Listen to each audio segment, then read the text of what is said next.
அன்பான போக்கஸ் தமிழ் நேயர்களுக்கு மீண்டும் ஒரு சுவடுகள் நிகழ்ச்சியில் சந்திப்பதில் வணக்கம். இன்று நாங்கள் சந்திக்கவிருப்பது சுவடுகளில் மறையாத இடம் பிடித்த ஜனதா விமுக்தி பெரமுன இயக்கத்தின் அந்த நாள் காரியதரிசி லயனல் போபகே என்பவரை. விஜயவீராவின் உதவியாளராக அந்த இயக்கத்தின் காரியதரிசியாக அவர் நெடுங்காலம் இயங்கி அவர்களுடைய புரட்சி காலத்தின் பின்னர் கைது செய்யப்பட்டு நீண்ட சிறைவாசம் அனுபவித்து பின்னர் விடுவிக்கப்பட்டவர். அவர் தன்னுடைய அனுபவங்களை அவர் வாயிலாகவே என்று சொல்வது பொருத்தம் என்று கருதுகிறோம். அவருக்கு தமிழில் பேசுவது சிரமம் என்பதால் நான் தமிழில் கேட்கும் கேள்விகளை அல்லது அவரிடம் ஆங்கிலத்தில் கேட்கும் கேள்விகளை எங்களுக்கு இன்று உதவியாளராக பவித்ரா ராகவன் என்ற ஒரு சட்டத்தரணி, தமிழ் மொழிபெயர்ப்பில் பரிச்சயம் வாய்ந்தவர், மொழிபெயர்ப்பார். அவர் தருகிற மறுமொழிகளையும் அவர் உங்களுக்கு மொழிபெயர்த்தால் நான் ஏதோ அவருக்காக பேசிய மாதிரி இல்லாமல் வேறு ஒருவர் அவற்றை மொழிபெயர்த்ததாக இருக்கும் என்று நம்புகிறோம். நான் லயனல் போபகேயை கனகாலமாக, அதாவது அவர் ஆஸ்திரேலியாவுக்கு இங்கு வந்திருந்த நாட்களிலும் நாங்கள் இங்கு வந்திருந்த காலத்திலும் இன முரண்பாடுகள், இன உறவுகளை பற்றி உரையாடி இருக்கிறோம். அவரை சில தமிழ் அமைப்புகளின் ஊடாக மெல்பர்ன், சிட்னி, கன்பரா மேடைகளில் பேச வைத்திருக்கிறோம். தற்சமயம் ஜேபிபி, அதாவது ஜனதா விமுக்தி பெரமுன என்பி என்ற ஒரு பெயரில் ஒரு புதிய உத்வேகத்தை பெற்று அவர்கள் ஜனாதிபதி தேர்தலிலோ பொது தேர்தலிலோ நியாயமான வாக்குகளை பெறலாம், சில சமயம் ஜனாதிபதி பதவியை கூட எட்டி பிடிக்கலாம் என்ற கருத்துக்கள் இருப்பதால் அவர்கள் முக்கியத்துவம் பெறுகிறார். ஆகவே சுவடுகளாக அவர்கள் தொடங்கிய காலத்திலிருந்து தமிழ் மக்களுடைய பிரச்சனைகளை அல்லது இன முரண்பாடுகளை எப்படி நோக்குகிறார்கள், இப்பொழுது அவர்கள் நிலை என்பதை பற்றி அறிவதுதான் இந்த செவ்வியின் நோக்கம். இதை நான் அவருக்கு ஆங்கிலத்தில் மொழிபெயர்த்து விட்டு அவருடைய பதிலை பவித்ரா உங்களுக்கு மொழிபெயர்ப்பார். I have introduced you Lionel to the audience as the secretary of the JBP movement in the initial stages, participating in the revolution of the 1977 with Rohana Vijayavira and his comrade, the failure of its movement, your long time jailing, then released from the prison, participated in the politics, during which time you actively became involved in discussions with Tamil groups with a view to involve them in the revolution or the election process that you were undertaking. Subsequent that your resignation, you are moving to Australia, and interactions here between us in which you participated in a lot of dialogue with the Tamil community and the Australian society in order to bring some solution to the problem, and how JBP after the Aragalya has become important and is having a lot of support and even thought to be successfully contesting the presidential elections or the general election, and their approach to the Tamil people and what directions that they would take. And we would like to know your views on it as a senior member of the JBP from its inception. That's essentially the target that I introduced to the audience. Thank you. Pavithira, I think now from on, you take over the translation of what Lionel will be telling us. Thanks, Ravi. Okay, yeah. Actually, I was previously briefing about my childhood and my experiences with regard to the issues the Tamil-speaking people were facing in Sri Lanka, especially the Tamil community in the south, the issues they faced due to the Sinhala language policy that was brought by the SWRD Bandaranaga regime in 1956, and the riots that resulted in afterward. நான் என்னுடைய இளம் பருவத்தில், குறிப்பாக பிள்ளை பருவத்தில் இந்த சிங்கள மொழி கொள்கை கொண்டு வரப்பட்ட போது தமிழ் மக்கள், குறிப்பாக ஏனைய தமிழ் மக்கள் மட்டுமின்றி ஏனைய மக்களும் எவ்வாறான பிரச்சனைகளுக்கு உள்ளானார்கள் உரையாடி கொண்டிருந்தேன். Now, the first experience was when I noted that one of the wholesalers in Veligama that owned by the Tamil people, some Tamil gentlemen in the north. என்னுடைய முதலாவது அனுபவமானது மொத்த விற்பனை செய்து கொண்டிருந்த ஒரு தமிழ் நபர் ஒருவருடைய அவருடனான உறவாகும். That shop was burnt down. And one of the workers who was serving that company came and asked for our help. அவருடைய கடையானது எரிக்கப்பட்டு அங்கு வேலை செய்த ஒரு வேலையால் எங்களிடம் வந்து உதவி கேட்கின்ற சந்தர்ப்பமானது உருவாக்கப்பட்டது. So during that time we noted that there were so many Tamil people were attacked in the 1950s, not only in 1956 and afterwards in 1958. And அந்த சமயத்தில் குறிப்பாக 1956 கால பகுதியிலே பெரும்பாலான தமிழ் மக்கள் மிகவும் தாக்கப்பட்டதை நாங்கள் அறிந்து கொண்டோம். In Veligama, not only the Singapore traders, but one of our friends, chemistry teacher at Raveendran College, Mathara, Mr. Rajamathandan, his house was attacked. And then there was another PWD overseer. PWD means Public Works Department those days. And an overseer was there, and his house was burnt down. And குறிப்பாக அந்த Singapore traders மாத்திரம் அன்றி எனக்கு தெரிந்த ரசாயனவியல் ஆசிரியையாக கடமையாற்றிய ராஜமாத்தாண்டம் என்பவரும் இவ்வாறான பிரச்சனைகளுக்கு உள்ளாக்கப்பட்டதை நாங்கள் அறிந்து கொண்டோம். Then the Singapore traders, then Mr. Rajamathandan, then this PWD overseer in Veligama was based. His house was in Palana, Veligama. His house was also attacked and burnt down. Singapore traders மாத்திரமன்றி ராஜமாத்தாண்டம் ரசாயனவியல் ஆசிரியை மாத்திரமன்றி இன்னும் பலர் குறிப்பாக PDO தொழில் சார்ந்தவர்களும் கூட இதில் பாதிக்கப்பட்டிருந்தார்கள். Now this PWD overseer's son, which I didn't know personally, he was also studying at the same college, Raveendran College in PWODC இனுடைய மகன், எனக்கு அவரை தனிப்பட்ட முறையில் தெரியாது. அவரும் கூட என்னுடைய பாடசாலையில் ராகுல பாடசாலையிலே கல்வி கற்றுக் கொண்டிருந்தார். And after the incidents, we didn't see any of them. And later on we came to know that they had to flee Veligama. They had gone to Jaffna, and then some of them went overseas. அந்த காலத்திலே நடந்த அந்த கலவரத்தின் பின்னர் அவர்களை நான் எந்த காலத்திலும் சந்திக்கவில்லை. நாங்கள் அறிந்து கொண்டது அவர்கள் அங்கிருந்து விலகிச் சென்றதாகவும், சிலர் யாழ்ப்பாணத்தில் சென்று குடியேறினார்கள், மற்றும் சிலர் வெளிநாடுகளை நோக்கி சென்று விட்டதாகவும் பிற்பட்ட காலங்களிலே நாங்கள் அறிந்தோம். After the 50s, I did my ordinary level at Raveendran College, and then to do my advanced level, I joined Richmond College in Gold, and there I had my chemistry master. He was also a Tamil gentleman called Mr. Raveendran, and in 1950 ஆண்டிலே நான் ராகுல பாடசாலையில கல்லூரியிலே என்னுடைய சாதாரண தரத்தை கற்றிருந்தேன். அதன் பின்னர் நான் என்னுடைய உயர்தரம் கற்பதற்காக ரிச்மண்ட் பாடசாலைக்கு மாறியிருந்தேன். அங்கு கூட என்னுடைய பௌதிகவியல் ஆசிரியராக ஒரு தமிழ் ஒருவரை காணப்பட்டார். அவருடைய பெயர் திரு வேலுநாயகம் ஆகும். And all of a sudden he also disappeared in the 1962, and again it was due to racial attack. அவர் கூட திடீரென 1962 ஆண்டு காலப்பகுதியிலே காணாமல் போனார். நமக்கு அதற்கான காரணம் தெரிந்திருக்கவில்லை. So I was involved in politics right through, from the Communist Party then to the அக்காலத்தில் இருந்தே நான் இடதுசாரிகள் கட்சிகளிலே ஈடுபட தொடங்குகின்றேன். But this issue, the minority communities in Sri Lanka face due to racism were never discussed in southern politics. ஆனாலும் கூட சிறுபான்மையினர் எதிர்கொண்ட இந்த மைனாரிட்டி அவர்களுடைய பிரச்சனையானது தென் இலங்கையின் சமூகத்திடையே எந்த ஒரு சந்தர்ப்பத்திலும் கலந்துரையாடப்படவில்லை.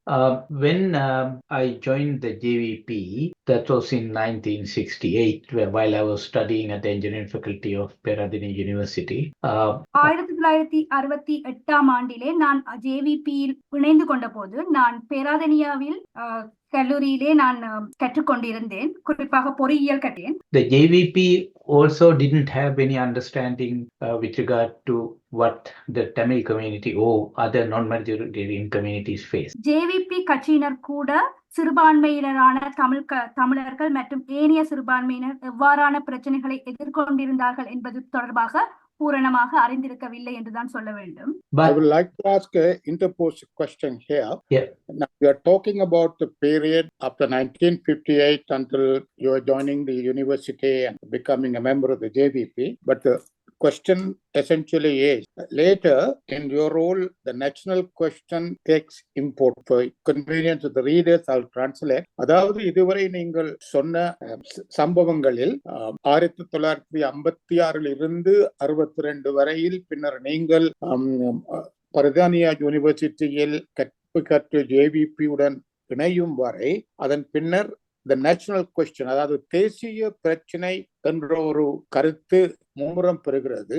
ஆனால் அதுவரைக்கும் மக்கள் தேசிய பிரச்சனை என்று கருதாமல் வெலிகம என்றா என்ன, மாத்திரை என்றா என்ன, பதுளை என்றா என்ன, மலையகம் என்றா என்ன, ஒரு நாட்டின் மக்களாக தங்களை சிங்களவர்கள், முஸ்லிம்கள், தமிழர்கள், மலைய தமிழர்கள் என்று அறிந்து கொண்டு நடமாடினாலும் அவர்களிடையில் 56ஆம் ஆண்டு சிங்களம் வரும் வரைக்கும் பிரச்சனை இருக்கவில்லை என்பதை ஓரளவுக்கு சரியாக இருக்கும். What I meant is that the national question takes importance subsequently and we have been talking about it. But in those days, whether in Beliatta or Veligama, Hambantota, in upcountry or Jaffna or anywhere, people identified themselves as Tamils, Sinhalese, Muslims and Christians, etc. But all felt as belonging to one country and there was no divisions or animosity between them until the single language policy was thrust on them. Would that be right? Yes, but I will stop recording. Now, I was involved in the insurrection in 1971, which we identify as 1971 April uprising. நான் 1971ஆம் ஆண்டு April மாதத்தில் நடைபெற்ற அந்த நிகழ்வுகளிலே ஈடுபட்ட ஒருவனாக கருதப்பட்டேன், அதில் ஈடுபட்டேன். And there was a case filed in the Criminal Justice Commission, which was a specially appointed commission to put us on trial. இந்த நிகழ்வின் தொடர்பாக கிரிமினல் ஜஸ்டிஸ், குறிப்பாக அதற்காக பிரத்யேகமாக அமைக்கப்பட்டிருந்த அந்த அமைப்பினூடாக நமக்கு எதிரான வழக்குகள் தாக்கல் செய்யப்பட்டிருந்தது. While I was in prison, I sat for my final exam in engineering. நான் சிறையில் இருந்த காலப்பகுதியில் என்னுடைய பொறியியலின் இறுதி ஆண்டு பரீட்சையிலே தோற்றியிருந்தேன். To sit for that exam, I was taken to Bogambara prison. அந்த பரீட்சையில் நான் பரீட்சைக்கு தோற்றுவதற்காக நான் போகம்பர சிறைச்சாலைக்கு அழைத்து செல்லப்பட்டிருந்தேன். There I met a lot of Tamil young people who had been detained for. நான் அந்த சிறைச்சாலையிலே நிறைய தமிழ் இளைஞர்கள் இருப்பதை கண்டுகொண்டேன். அவர்களை நான் சந்திக்க நேரிட்டது. These young people had been detained because they raised black flags against the constitution that was brought in 1972. இவ்வாறான அந்த இளம் தமிழ் இளைஞர்கள் 1900 நமது அரசியலமைப்புக்கு எதிராக கொண்டு வரப்பட்டிருந்த இந்த கொள்கைகளுக்காக எதிர்த்து கருப்பு கொடி காட்டிய காரணத்திற்காக அவ்வாறு தடுத்து வைக்கப்பட்டிருந்தார்கள். There were no cases filed against these young people. They were just held in detention just because they opposed the constitution. அவர்களுக்கு எதிராக எவ்விதமான வழக்குகளும் தாக்கல் செய்யப்பட்டிருக்கவில்லை. ஆனால் அரசியலமைப்புக்கு எதிராக அவர்கள் செயற்பட்ட காரணத்திற்காக மாத்திரமே அவ்வாறு தடுத்து வைக்கப்பட்டிருந்தார்கள். So when I was taken to Bogambara prison, I came to know about these students and I used that opportunity to meet up with those students and have a discussion with them just for me to understand what was going on. நாம் போகம்பர சிறைச்சாலைக்கு அழைத்து செல்லப்பட்டிருக்கின்ற காலத்தில் நான் அவர்களை சந்திக்க நேரிட்ட போது அதனை ஒரு சந்தர்ப்பமாக நான் பயன்படுத்தி அவர்களுடைய பிரச்சனைகளை அவர்களுடன் கலந்துரையாடி கொண்டேன். That is where I met one of the leaders of plot at that time, Mr. Sandadiyar. That is where I met Mr. Sandadiyar, who was a plot leader. அந்த காலப்பகுதியிலே புலட் அமைப்பின் முக்கிய ஒரு அமைப்பாளராக காணப்பட்ட திரு சந்ததியால் என்பவரை நான் சந்தேன். There I had several discussions with these young people. Most of them were from Katubat, the campus of the Marathon University.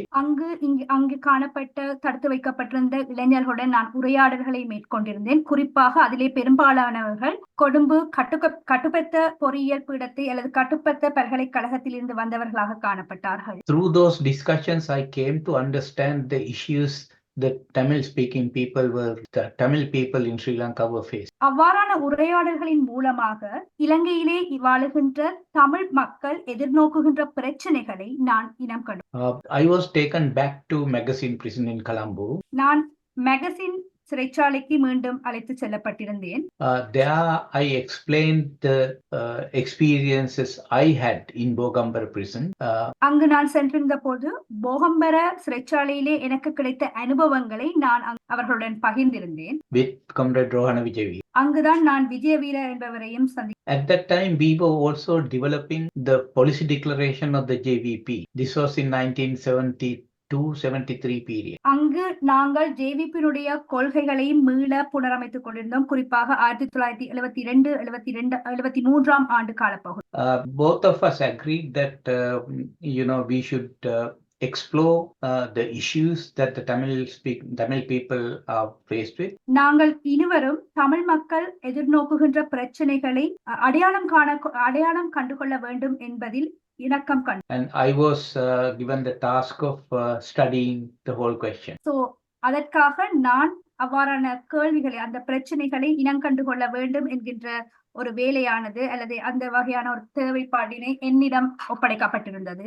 It was on that basis the policies that were laid out in the policy declaration of the JVP, the policy declaration that was drafted in 1972 were developed. அந்த அடிப்படையிலே அவ்வாறான விடயங்களை கொண்டு 1972 ஆண்டு ஜேவிபியினுடைய கொள்கைகளானது வடிவமைக்கப்பட்டிருந்தன. And that is where we accepted the right to self-determination of Tamil people. அந்த இடத்தில் தான் நாம் தமிழ் மக்களுடைய சுய நிர்ணயத்திற்கான உரிமைகளை எடுத்துக்கொண்டோம். But there was an issue. ஆனால் அதிலே ஒரு சின்ன சிக்கல் காணப்பட்டது. Comrade Rohana didn't want to put the words right to self-determination in the policy declaration in those terms. Rohana குறிப்பாக சுய நிர்ணயத்திற்கான உரிமை என்கின்ற வார்த்தை பிரயோகத்தினை ஜேவிபியினுடைய கொள்கைகளிலே இடம்பெறுவதற்கு அனுமதி.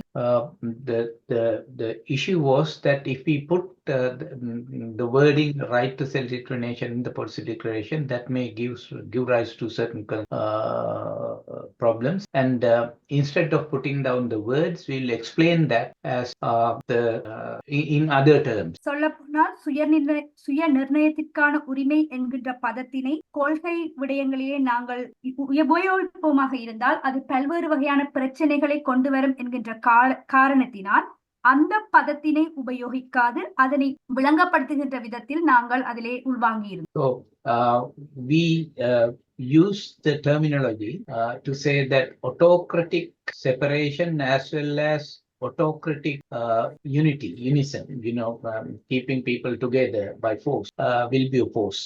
Those autocratic centralization as well as separation will be opposed. அதாவது அதிகாரத்தின் மீது மக்களை அதிகாரத்தின் மமதையில் மக்களை இணைத்து வைப்பதும் அல்லது அதிகாரத்தின் பிரகாரம் மக்கள் பிரிந்து போவதையும் ஜேவிபியினர் ஏற்றுக்கொள்ளவில்லை. அதைத்தான் கூற வருது. அதாவது தமிழ் மக்களை சிங்கள மக்கள் தங்கள் அதிகாரத்தின் அடிப்படையில் ஒன்றாக வைத்துக் கொள்ள முடியாது, அதை ஏற்றுக்கொள்ள முடியாது. அதே சமயம் தமிழ் மக்கள் தங்கள் அதிகாரம் என்ற போர்வையில் அவர்களிடமிருந்து பிரிந்து போவதையும் ஏற்றுக்கொள்ள முடியாது. That is what I mean is autocratic means what you say is that Vijayavara said that we will explain it by saying people cannot be made to be part of a nation by force. Yes. Autocratic. They have to. And at the same time, no group of people from that country or state cannot possibly separate from the other. Yeah. Am I right? Autocratically, yes. Yeah. Now in 1977, we were released because the government repealed the Criminal Justice Commissions Act. 1977 ஆண்டு அரசாங்கம் criminal justice சட்டத்தினை மீளப் பெற்றிருந்த காரணத்தினால் நாங்கள் விடுதலை செய்யப்பட்டிருந்தோம்.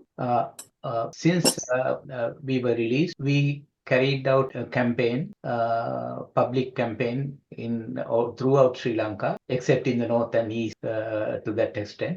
நாங்கள் அவ்வாறு விடுதலை செய்யப்பட்டிருந்த காலத்தில் இருந்து நாங்கள் பொது பிரசாரங்களிலே ஈடுபட்டிருந்தோம். ஆனால் கிழக்கு மற்றும் வடக்கு மாகாணங்கள் தவிர்த்து ஏனைய பிரதேசங்களில் அவ்வாறான பொது பிரசாரங்களை பிரசாரங்களில் in most of those meetings we advocated the right to self-determination of Tamil people. அவ்வாறான பிரசாரங்களிலே சுய நிர்ணயத்திற்கான உரிமை, தமிழ் மக்களுடைய சுய நிர்ணயத்திற்கான உரிமை பற்றி நாங்கள் பிரசாரங்களை மேற்கொண்டிருந்தோம். The last time I remember at a JVP meeting advocating the right to self-determination was in Jaffna. I think it would have been in Chunakam. The JVP meeting held at the presidential elections in 1982. கடைசியாக எனக்கு ஞாபகம் இருக்கின்றது, யாழ்ப்பாணத்திலே சுன்னாகம் நகரிலே அவ்வாறான ஒரு பிரசாரத்தை மேற்கொண்டிருந்த போது, குறிப்பாக 1982ஆம் ஆண்டு நடைபெற்ற ஜனாதிபதி தேர்தலை ஒட்டிய அந்த பிரசாரத்தின் போது அவ்வாறான விடயங்களை நாங்கள் கலந்துரையாடினோம். At this meeting a stone was thrown at Rohana. அந்த கூட்டத்திலே கல்லொன்று ரோஹணவை பதம் பார்த்து he got injured. அவர் அதில் காயமடைந்திருந்தார். But even after he was injured, there is a recording of what he said. He said, we accept the right to self-determination of Tamil people, but we do not advocate separation as a solution to the problem. அவர் அவ்வாறு காயமடைந்த போதும் அதனை தொடர்ந்தும் குறிப்பாக பதிவு செய்யப்பட்ட அந்த பதிவுகளிலே அதனை காணக்கூடியதாக இருக்கின்றது. அவர் தமிழ் மக்களுடைய சுய நிர்ணயம் உரிமையை அங்கீகரிப்பதாகவும் அதே நேரம் அவர்கள் பிரிந்து செல்கின்ற கொள்கையை தாங்கள் ஏற்க மறுப்பதாகவும் கூறியிருந்தார். Unfortunately, after the presidential elections, during the presidential elections, we didn't get much vote. The JVP didn't get many votes. துரதிர்ஷ்டவசமாக ஜனாதிபதி தேர்தலிலே நாங்கள் குறிப்பாக JVP பெரும்பாலான வாக்குகளை பெற்றிருக்கவில்லை. Question in that period, I think you were largely considered to contest the presidential election instead of Rohana Vijayveera, but you persuaded him to contest the elections. But it's my impression that you are more concerned in expanding the membership base in all parts of the country rather than concentrating on an election. I'll repeat that in English. If I am right, and to my knowledge, you were persuaded by the rank and file of the JVP membership for you to contest the presidential election at that time, but you declined and persuaded Rohana Vijayveera to do so as he was keen. But on the other hand, you advocated a policy that rather than getting involved in elections, it is better that you go into the people and develop the rank and file of the membership amongst all communities. Would that be right? To a certain extent. ஒரு பகுதி வரைக்கும் ஏற்றுக்கொள்ளலாம். Just explain. Yeah. The organization, that's the Central Committee and the Politburo of the JVP, wanted Comrade Rohana Vijayveera to contest. JVP-னுடைய மத்திய அமைப்பானது ரோஹண விஜயவீர தான் அந்த தேர்தலிலே நிற்க வேண்டும் என்பதை விரும்பியது. And we were also of the opinion that because Rohana was the best known person in the JVP and given much publicity during propaganda campaigns. குறிப்பாக நாங்களும் அதனை ஏற்றுக்கொண்டிருந்தோம். ஏனென்று சொன்னால் ரோஹன பொது பிரசாரங்களிலே மக்களால் நன்கு அறியப்பட்டவராகவும் JVP-க்கு உள்ளும் பிரபல்யமானவராகவும் காணப்பட்டிருந்தார். Rohana would be the best person to contest the presidential election. Rohana தான் அதற்கு சிறந்த தகுதியானவர் அந்த ஜனாதிபதி தேர்தலிலே பங்கு பெறும். But Comrade Rohana was against this and he wanted me to contest the presidential election. ஆனால் ரோஹன இதற்கு எதிரானவராக காணப்பட்டார். அவர் நான் அந்த ஜனாதிபதி தேர்தலிலே வாக்கு தேர்வாளராக நிற்க வேண்டும் என்று விரும்பினார். His argument was that if he gets defeated, then it would affect the party very much.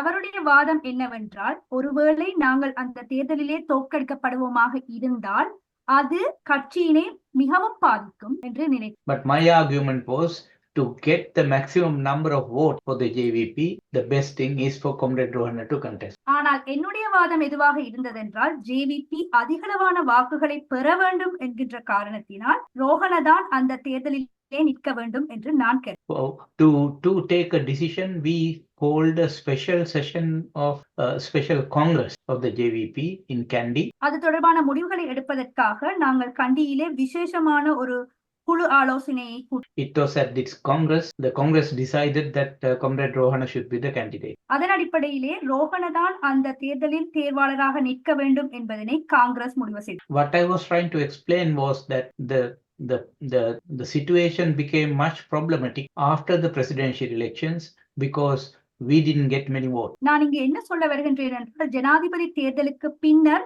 இது மிகவும் பிரச்சனையாக மாறியது. ஏனென்றால் அந்த தேர்தலிலே ஜேவிபி ஆனது அதிக வாக்குகளை பெற்றிருக்கவில்லை. A section of the JVP led by Comrade Somavansa Amarasinghe. Somavansa அமரசிங்கவினால் ஜேவிபி ஆனது நடத்தப்பட்டு கொண்டிருந்தது, தலைமை நடத்தப்பட்டது. They expressed the view that because the JVP was advocating the right to self-determination of Tamil people, அவர்களுடைய கருத்து என்னவாக இருந்ததென்றால் ஜேவிபி தமிழ் மக்களுடைய சுயநிர்ணய உரிமையினை அதிக அளவில் பிரசாரம் செய்திருந்தது அந்த தேர்தல்களில். Because of that, Sinhala people didn't vote for the JVP.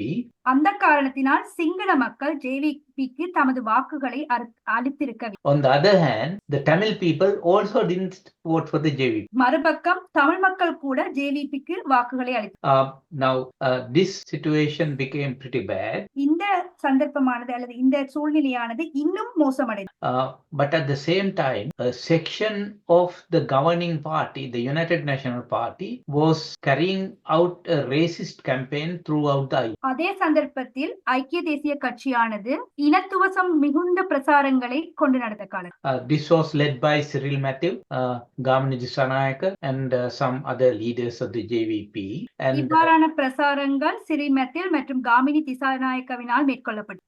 They printed pamphlets at the government press in Colombo, and they distributed those racist pamphlets in schools in the south. அவர்கள் அவ்வாறான பிரசுரங்களை அரசாங்கத்தினுடைய அச்சு பதிப்பகத்திலே அச்சடித்தது மாத்திரமின்றி தென்பகுதியில் உள்ள பல்வேறு பாடசாலைகளுக்கும் அதனை அளித்திருந்தார். This caused a problem for the JVP because இது ஜேவிபிக்கு ஒரு பிரச்சனையாக அமைந்திருந்தது. ஏனென்றால் the membership of the JVP comprised mainly the young people who came from rural Sinhala Buddhist background. ஏனென்றால் ஜேவிபிக்கான அங்கத்துவர்களானது குறிப்பாக பின்தங்கிய சிங்கள கிராமப்புறங்களில் இருந்து வந்த இளம் சமூகத்தினராக காணப்பட்டார். The campaign of Cyril Matthew and them, the racist campaign, was also done in those areas. அவ்வாறான பிரசுரங்கள் civil Matthew மற்றும் ஏனியோரால் முன்னெடுக்கப்பட்ட அவ்வாறான பிரசுரங்கள் அவ்வாறான இடங்களில் தான் மேற்கொள்ளப்பட்டிருந்தது. This caused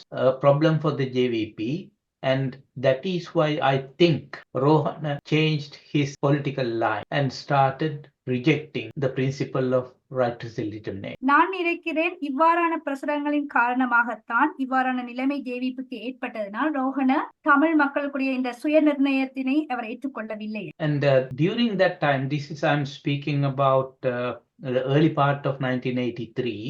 அவ்வாறான காலப்பகுதியில் குறிப்பாக நான் எந்த காலப்பகுதியை இங்கு குறிப்பிடுகின்றேன் என்றால் 1983ஆம் ஆண்டின் ஆரம்ப காலப்பகுதிகளிலே I recollect some of the killing done by the fishermen from the southern areas who went to Batikalo, who killed a couple of Tamil fishermen in that area. என்னால் நினைவு கூற முடிகின்றது, தென்பகுதியில் இருந்து மட்டக்களப்புக்கு சென்றிருந்த மீனவர்கள் பலர் கொல்லப்பட்டிருந்தார்கள். அவ்வாறான விடயங்களும் தொடர்பட்ட நிறைய கொலைகள் நடந்தது. As the General Secretary of the JVP, I issued press releases condemning those killings. JVP-னுடைய ஜெனரல் செக்ரட்டரி என்ற முறையிலே நான் அதனை எதிர்த்து அல்லது அதற்கு எதிராக என்னுடைய நிலையினை வெளிப்படுத்தி. But this caused a problem within the rank. ஆனால் இந்த பிரசுரமானது அல்லது என்னுடைய இந்த வெளிப்படுத்தப்பட்ட இந்த விடயத்தின் காரணமாக ஜேவிபிக்கு உள்ளே படிநிலைகளிலே அது பிரச்சனைகளை தோன்றும். Because I explained in the press releases the JVP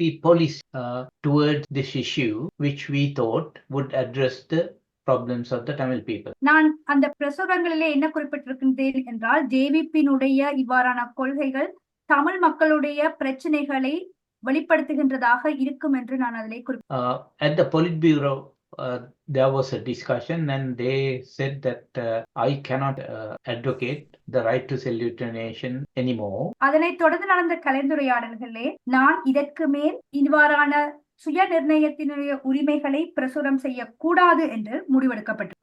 To that I opposed. I said the accepted policy of the JVP was to accept the right to self-determination of Tamil people. நான் அதனை மறுதளித்ததுடன் ஜேவிபியினுடைய ஏற்றுக்கொள்ளப்பட்ட கொள்கைகளானது தமிழ் மக்களுடைய சுய நிர்ணய உரிமையினை ஏற்றுக்கொள்வது என்று கூறி. If the party decides to reject it, then it should be done at a party congress. அதனை கட்சி மறுக்குமாக இருந்தால் அது கட்சியினுடைய காங்கிரசினுடைய கூட்ட முடிவிலே ஏற்படுத்த வேண்டும் என்று கூறி. It cannot be done by the Politburo of the party. அது கட்சியினுடைய பொலிட்பியூரோவினால் வெறுமனே முடிவெடுக்க முடியாது. And I offered to resign from the party, including the membership at that time. நான் அதனை தொடர்ந்து என்னுடைய அங்கத்துவம் உட்பட கட்சியில் இருந்து ராஜினாமா செய்தேன். But comrades, including Rohana, requested me to wait till we have a discussion in the Central Committee where we will debate this issue. ஆனால் ரோஹன இது தொடர்பான கலந்துரையாடலை மத்திய குழுவிலே செய்து அதன் பின்னர் இதன் முடிவுகளை எடுக்கும் வரை பொறுத்திருக்குமாறு என்னை வேண்டியிருந்தார். In July 1983, about a week before the Black July program, we held a Central Committee meeting in Tangol. 1983 நடைபெற்ற கருப்பு ஜூலை கலவரத்திற்கு ஒரு வாரத்திற்கு முன்பாக நாங்கள் இந்த கூட்டத்தினை தங்கலிலே நடத்தினோம். At that Central Committee meeting, மத்திய குழுவினுடைய கலந்துரையாடலின் போது கூட்டத்தின் போது the policy of right to self-determination was rejected. சுய நிர்ணயத்திற்கான உரிமை தொடர்பான கொள்கையானது நிராகரிக்கப்பட்டது. I decided to resign from the party. நான் கட்சியிலிருந்து ராஜினாமா செய்வதற்கு முடிவெடுத்தேன். But I wanted to inform the ranks of the party why I decided to resign. ஆனால் நான் கட்சியினுடைய மேல் இடங்களுக்கு நான் என்ன காரணத்திற்காக கட்சியிலிருந்து விலகுகிறேன் என்பதை தெரிவிக்க விரும்பியது. And in the meantime, the July program took place. அந்த சமயத்தில் தான் இந்த ஜூலை கலவரம் I think it was on the 21st or 23rd of July, the Black July riots started. And நான் நினைக்கின்றேன் ஜூலை 21, 23 காலப்பகுதியிலே இந்த கருப்பு ஜூலை கலவரம் ஆரம்பமானது. The government put the blame on the three parties, the JVP, the Communist Party and the NSSP, now Samaj Party. அரசாங்கமானது அதன் குற்றத்தினை JVP மற்றும் communist கட்சி மற்றும் NSBC ஆகிய கட்சிகள் மூன்றின் மீதும் சுமத்தி. They banned all the party and 21 people, including me, were detained under the emergency regulations. இந்த மூன்று கட்சிகளும் தடை செய்யப்பட்டதுடன் 21 நபர்கள் நான் உட்பட தடுத்து வைக்கப்பட்டிருந்தோம். அவசர கால சட்டத்தின் கீழ் தடுத்து வைக்கப்பட்டோம். On the pretext that we initiated initiated riots against Tamil people in the south. நாங்கள் தென்பகுதியிலே இருக்கின்ற தமிழ் மக்களுக்கு எதிராக புரட்சிகளை மேற்கொண்டிருந்தோம் என்ற அடிப்படையில் அது குற்றம் சாட்டப்பட்டது. When I was detained, I decided that it was my duty to safeguard the JVP against the onslaught of the government. நான் அவ்வாறு தடுத்து வைக்கப்பட்டிருந்த பொழுது அரசாங்கத்தினுடைய அவ்வாறான பிழையான விடயங்களுக்கு எதிராக ஜேவிபியினை பாதுகாப்பது அதிலிருந்து ஜேவிபியினை பாதுகாப்பது எனது கடமை என்று கருது. Because the JVP didn't take part or didn't incite those riots. ஏனென்றால் அவ்வாறான கலவரங்களிலே JVP உட்படவில்லை. Then I was released from detention because there were no charges against us, so they couldn't find any JVP who was involved in the riot. எனக்கு எதிராக எந்த விதமான குற்றச்சாட்டுகளும் இல்லாத காரணத்தினாலும் ஜேவிபியினர் அவ்வாறான கலவரங்களிலே உள்வாங்கப்பட்டிருக்கவில்லை அல்லது ஈடுபட்டிருக்கவில்லை என்கின்ற காரணத்தினால் அவ்வாறான தடுத்து வைப்புகளிலிருந்து நாங்கள் விடுவிக்க. Since coming out of detention in December 1983, அவ்வாறு 1983 டிசம்பர் காலப்பகுதியில் தடுத்து வைக்கப்பட்டிருந்ததிலிருந்து விடுதலை செய்யப்பட்டதில் இருந்து the party asked me to carry on my duties as General Secretary. கட்சியினுடைய பொது செயலாளராக என்னை தொழிற்படுமாறு கட்சி But most of the leaders, including Comrade Rohana Vijayveera, they were working underground. ஆனாலும் கட்சியினுடைய முக்கிய உறுப்பினர்கள் குறிப்பாக ரோஹண விஜயவீர உட்பட கட்சியின் அடித்தளங்களிலிருந்து வேலை செய்கின்றவர்கள். Because I had policy problems with the JVP, and by that time we had other issues as well. அந்த காலகட்டத்திலே ஜேவிபியினுடைய கொள்கைகளுக்கு என்னுடைய கொள்கைகள் மாறுபட்டிருந்த காரணத்தினாலும் அதில் அவர்கள் விருப்ப I ultimately resigned from the JVP in February 1984. அதன் விளைவாக கடைசியாக 1984 ஆண்டு பிப்ரவரி மாதம் நான் ஜேவிபியிலிருந்து முற்றுமாக விலகி. Just an interjection here for the benefit of the listeners. I'll put it in two parts. You are now saying and confirming that JVP members had never initiated or took part in the 1983 riot. Yes. And that is largely a propaganda by the then government of J.R. Jayabodhana. Yes. அதாவது நீங்கள் இப்பொழுது கூற வருவது என்னென்றால் 1983 ஆண்டு கலவரங்களில் JVP அங்கத்தினர் எவரும் பங்கு பெற்றவில்லை அல்லது அதனை அவர்கள் உருவாக்கவில்லை. இது ஜேஆருடைய அரசாங்கத்தின் பிரச்சாரம் என்பதை சொல்லுகிறீர்கள். அதை நீங்கள் ஆமோதிக்கலாம். ஜேவிபி இனர் எதுவிலும் ஈடுபடவில்லை. That they were not involved in any violence against the Tamil people at that time. Yes, I would like to add. நான் இன்னும் சில விடயங்களை குறிப்பிடவில்லை. While in detention during that period, I provided information to the investigating authorities. நான் தடுத்து வைக்கப்பட்டிருந்த காலத்திலே நான் விசாரணை குழுவுக்கு குறிப்பான சில விடயங்களை தெரிவித்திருந்தேன். Because I had information collected from the members of the JVP during that time. ஏனென்றால் நான் ஜேவிபியினுடைய அங்கத்துவர்களிடம் இருந்து அவ்வாறான தகவல்களை பெற்றிருந்தேன். About the real people who were involved in the riot. யார் உண்மையிலே அவ்வாறான கலவரங்களிலே ஈடுபட்டிருந்தார்கள் என்பது தொடர்பாக என்னுடைய அங்கத்தவர்களிடம் இருந்து நான் தகவல்களை some of the crowds from the CTB who came on CTB buses and other vehicles, and at that time the CTB trade union, UNP affiliated trade union, was led by Srinath Dimar. அவ்வாறான கலவரங்களில் பெரும்பாலான சில கலவரங்கள் CDP bus உறுப்பினர்களால் அல்லது அவர்களுடைய அந்த trade யூனியன்களினால் முன்னெடுக்கப்பட்டன. ஏனென்றால் யுஎன்பியின் அனுசரணையுடன் தொடர்ச்சியாக அவர்களுடைய சில விடயங்கள் கூட்டங்கள் நடைபெற்று. The Cyril Matthews people, they have gone about some of the Buddhist monks, they have had lists of voters, gone from house to house and burnt down properties, people attacked their properties and so on. So I provided that information to the CID and I asked them, I named some of the people who were involved and I asked them, why don't you take them into custody? Cyril Matthews ஆட்கள், பௌத்த பிக்குகள் சிலர் மற்றும் அவர்களால் அளிக்கப்பட்டிருந்த பலர் வீடு வீடாக சென்று மக்களுடைய உடைமைகளை சேதப்படுத்தியதுடன் மக்களையும் தாக்கி இருந்தார்கள். அது தொடர்பான விடயங்களை நான் விசாரணை குழுவிற்கு கொடுத்தது மாத்திரமில்லாமல் அவ்வாறான நபர்களை நீங்கள் ஏன் கைது செய்யவோ அல்லது தடுத்து வைக்கவோ இல்லை என்றும் கேட்டேன். I will interject with the question here. Yeah. Now, from about the 1976, the Tamil youth movement grew in strength. They are even resorted to armed struggle, and it became vigorous after 1983. You probably was involved in continuing dialogue with those groups with a view to absorb them into JVP. Would that be right? அதாவது I'll translate it. அதாவது 77 ஆண்டுக்கு பின்னர் தமிழ் இளைஞர்களுடைய போராட்டம் சில வன்முறை சம்பவங்களையும் எடுத்தது. 83 பின் இது உக்கிரம் அடைந்தது. அந்த காலகட்டத்தில் நீங்கள் தொடர்ந்தும் அவர்களோடு பேச்சுவார்த்தைகள் ஈடுபட்டு ஒரு பொது போராட்டம் அரசாங்கத்துக்கு எதிராக நடத்தப்பட வேண்டும் என்று முயற்சித்தீர்களா? Actually, it is slightly different in the sense when அது கொஞ்சம் வித்தியாசமானது.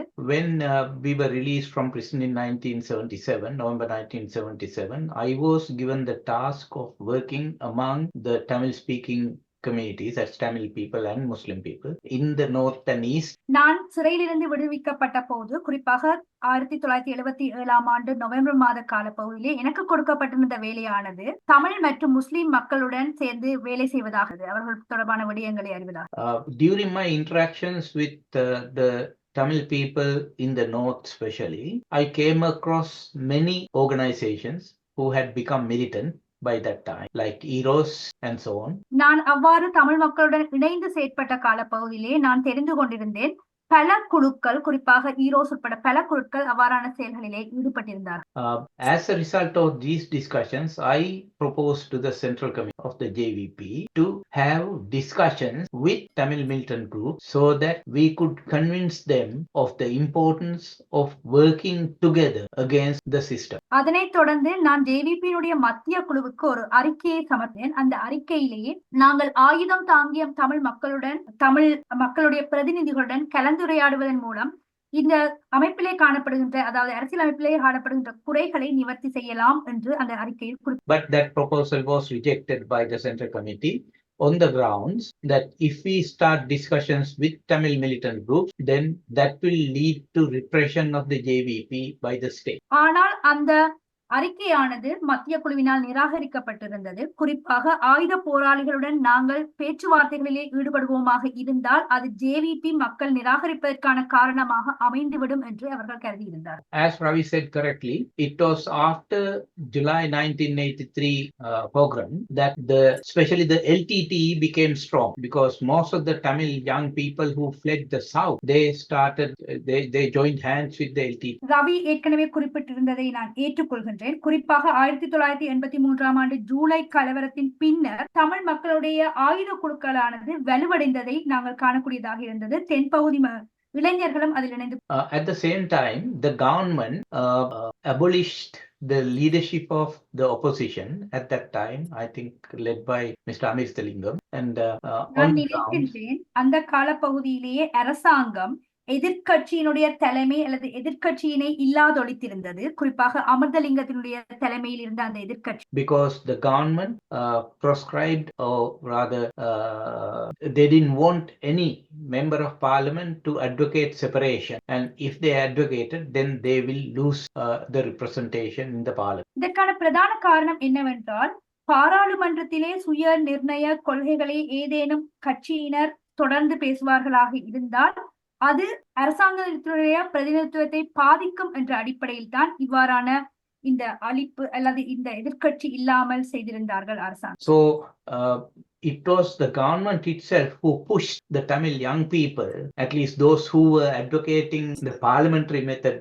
of struggle, towards taking gun. இதன் விளைவாக அரசாங்கம் தாமாகவே பாராளுமன்றத்திலே தமிழ் இளைஞர்கள் இவ்வாறான பிரச்சனைகளை கலந்துரையாடுவதை தடுத்து அவர்களும் இந்த ஆயுத போராட்டத்தில் சேருகின்ற நிலைக்கு அவர்களை தள்ளியிருக்கிறார். I'll ask just to make it clear.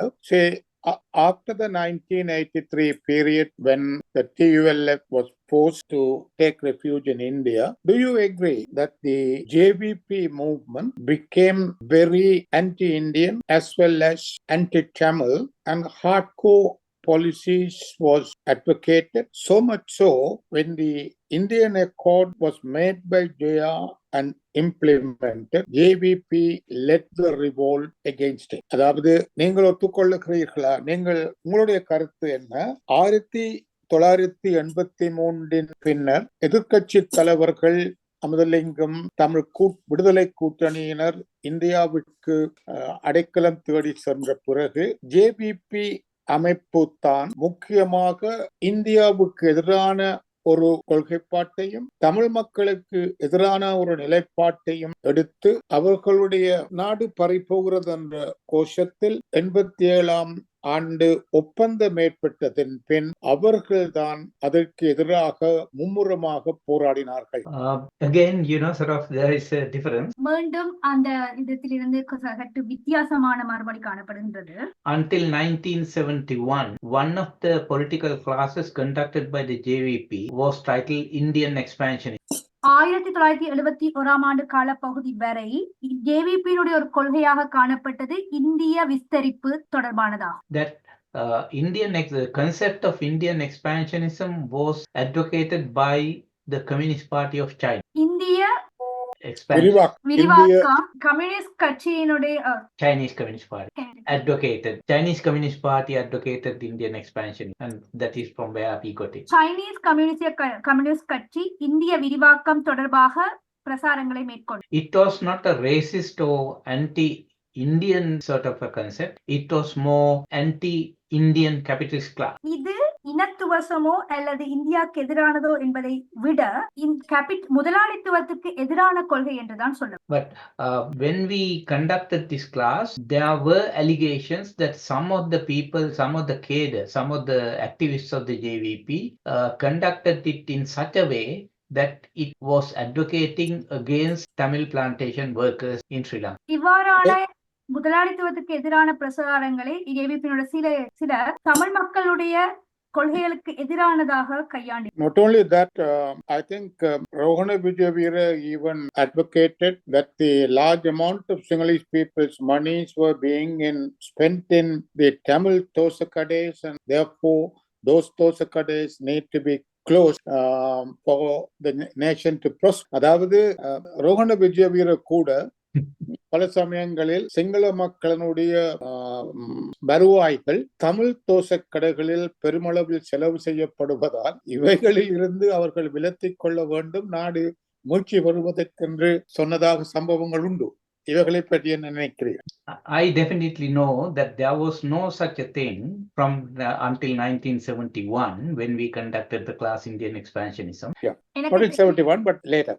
71 இல்லை, பின்னரான காலங்களில் அரசியல் கோஷங்கள் இந்த மாதிரியான நோக்கங்களில் செல்ல தொடங்கின. Let's come.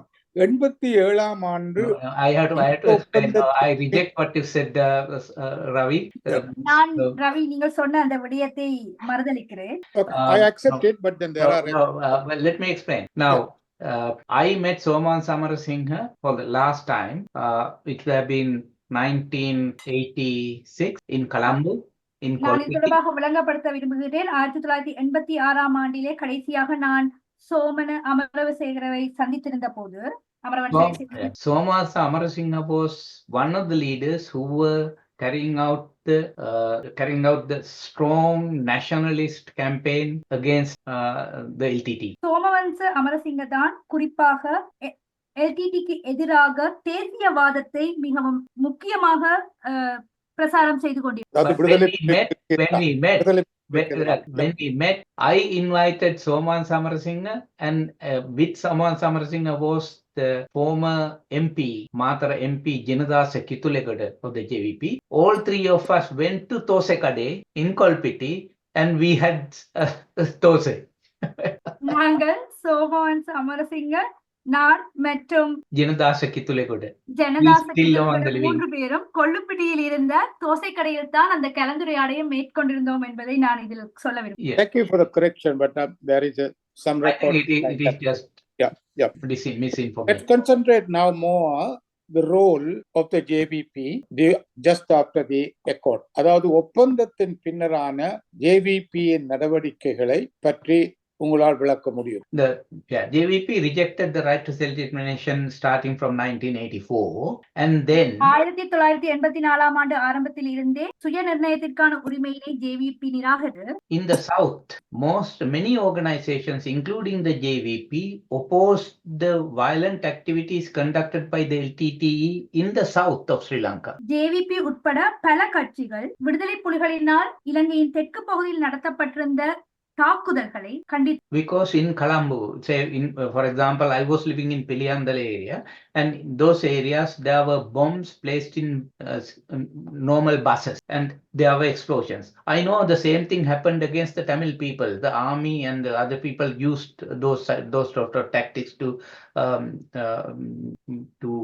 commit violence against Tamil people. நான் கொழும்பிலே குறிப்பாக பிரியந்தல பகுதியிலே இருந்தேன். அவ்வாறான காலப்பகுதியிலே LTTயினால் பஸ்ஸில் குண்டுகள் வைத்து தாக்குதல்கள் மேற்கொள்ளப்பட்டிருந்தது. அதே சமயம் ராணுவத்தினர் அவ்வாறான குண்டு தாக்குதல்களை தமிழ் மக்கள் மீதும் செய்திருந்தார்கள் என்பதையும் நான் இந்த இடத்திலே So there was strong anti-LTTE, anti-Tamil feelings in the south at that time.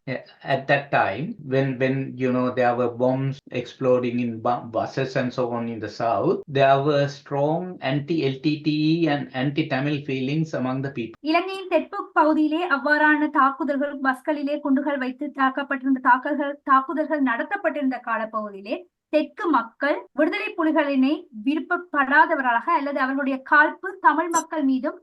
The JVP went to the extreme and they even rejected importing items from India like sarees, spices and so on. அதன் உச்சகட்டமாக ஜேவிபியினர் இந்தியாவிலிருந்து இறக்குமதி செய்யப்படுகின்ற பொருட்களை கூட மறுதளித்தார். மாத்திரமல்ல, அவை பொம்பை வெங்காயமோ மற்றவைகளோ இறக்குமதி செய்யப்பட்டு மசூர் டால் அவர்கள் கொல்லவும் பட்டார். Yes. And so what happened? Yeah, sorry. Now where were we at? We are at the activity of the JVP during the court period. Let's come to that.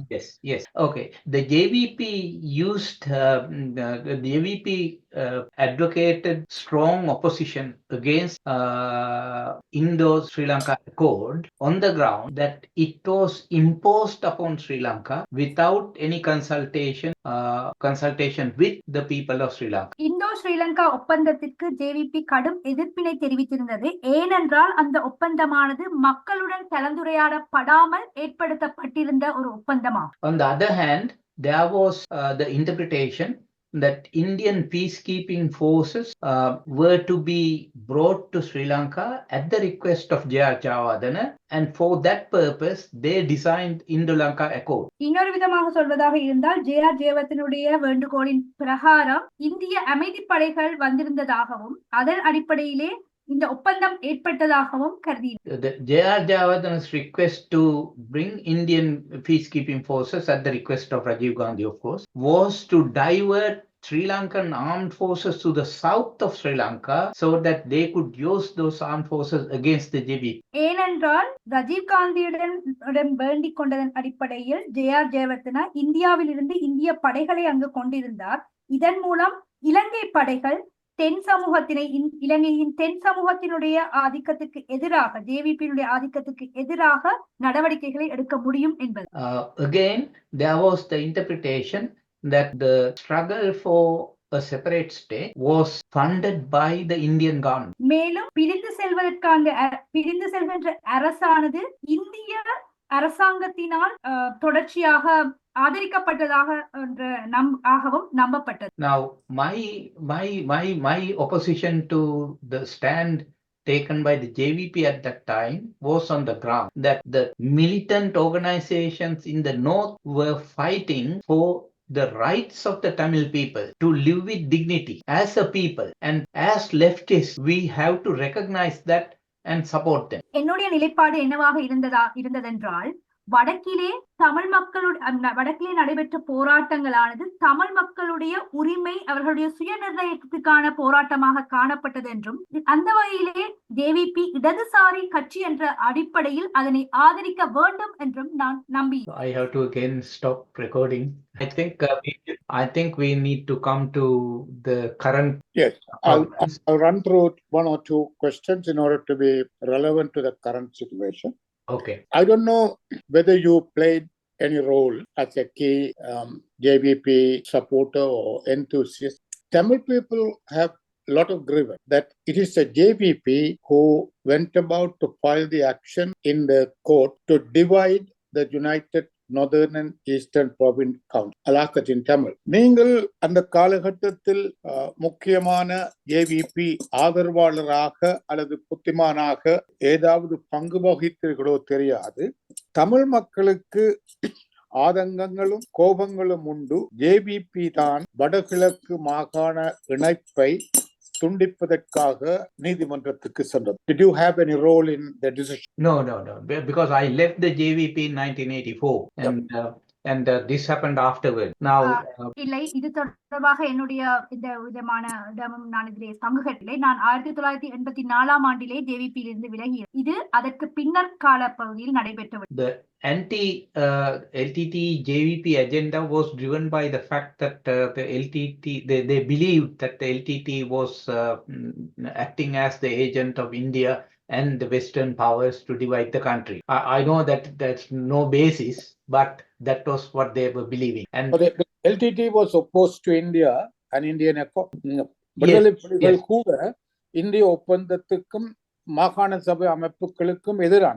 At the same time, the JVP opposed the Indran Code, and they were fighting against the Indian peacekeeping forces in Sri Lanka. So, for example, Kumar Gunaratnam attacked one of the units of the IPKF, and it was well known at that time. Yeah, but he was the Tringamalli JVP commander at that time.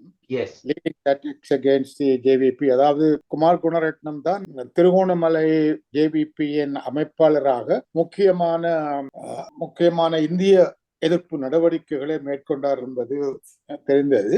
Now, but in your activity in Australia and in other countries after that, have you felt the anger, concern or sorrow of the Tamil people in what JVP did? And I think it was at that time a very leading person of JVP was Bimal Veeravan. So did you were able to understand the feelings of the Tamil people by what JVP did? Yes, of course. You know, sort of, I was in Canberra during that time, and during that time we had an organization called Friends for Peace in Sri Lanka, and one of the parties involved in that organization was Australian Federation of Tamil Association, and it was a pro-LTTE organization, and it was led by Raveendran. As you know, it was a very well-known pro-LTT. நான் நினைக்கின்றேன் அந்த காலப்பகுதியிலே நான் கேன்பராவில் இருந்தேன் என்று. அந்த அடிப்படையிலே ஆஸ்திரேலியாவிலே ஒரு அமைப்பானது ஒரு தொடங்கி நடந்து கொண்டிருந்த பொழுதும் தமிழ் மக்களுடைய ஒரு அமைப்பு அதிலே காணப்பட்டது. அதனை தலைமை தாங்கியிருந்தார் ரவிச்சந்திரன். அவ்வாறான காலப்பகுதியில் நான் அதனை நன்றாக உணரக்கூடியதாக. I will just add that when we talk about the tsunami Petong, that was also opposed by the JVP, and they went to court, and the decision was that there was an issue that need to be amended in the legislation. That was the decision of the court. But what Chandrika did is she dissolved the parliament, and the whole thing vanished. They didn't do anything about it. But the JVP was the organization that took the initiative to do that. And I think that was wrong. That is what the LTT also was angry, because the humanitarian needs that were to be addressed after tsunami was spoiled by Bimal Veeravan and crowd and the of the JVP to favor Mahinda Rajapaksa against Chandrika Bandarana. அதாவது தமிழில் சொன்னால் JVP-இனர் முக்கியமாக விமல் வீரவன்ச போன்ற குழுவினர் தான் tsunami கட்டமைப்பு நீக்கப்பட வேண்டும் என்று நீதிமன்றத்துக்கு சென்று அதை இல்லாமலாக்கியவர்கள். ஏனென்று சொன்னால் சந்திரிகா பண்டாரநாயக்கு எதிராக அவர்கள் மஹிந்த ராஜபக்ச பதவிக்கு வர வேண்டும் என்ற ஒரு ஆதங்கம் இருந்தபடி. I opposed what the JVP did at that time by taking the example of Aceh in Indonesia. The Aceh also faced a similar situation. There was a separatist movement, and they were affected by tsunami, and what the Indonesian government did was they established a mechanism to help people in Aceh area, and ultimately the separatist issue was sorted out. நான் என்ன நினைக்கிறேன் என்று சொன்னால் ஜேவிபியுடைய அந்த நடவடிக்கையானது சரியானது என்று நான் கருதவில்லை. ஏனென்றால் அவ்வாறான ஒரு அமைப்பானது இந்தோனேசியாவிலே ஆச்சே என்று இடத்திலே உருவாக்கப்பட்ட போது அந்த அமைப்பினுடைய வெற்றியானது அங்கு காணப்பட்ட பிரச்சனைகள் பிளவுகளை கூட நிவர்த்தி செய்வதற்கு ஏதுவாக. Also Bimal Veeravan sir, he had joined the JVP in the 1980s, most probably in the 88-89 period. He became a leader of the JVP, I think at the initiative of Soman Samarasinghe, and he was one of the extreme, I would say, nationalist and chauvinist person within the organization, and he even said that there were no issues Tamil people are suffering from just because they were Tamil. நான் It's நினைக்கின்றேன் விமல் வீரவன்சவர் 1980ஆம் ஆண்டு காலப்பகுதியிலே ஜேவிபியில் இணைந்திருப்பார். 1988-89ஆம் ஆண்டு காலப்பகுதியில் அவர் சோமவன்சவனுடைய காலத்தில் தான் அதற்குள் நன்கு பிரசித்தமானவர். அவர் கடுமையான தேசியவாத கொள்கை உடையவராக காணப்பட்டார்.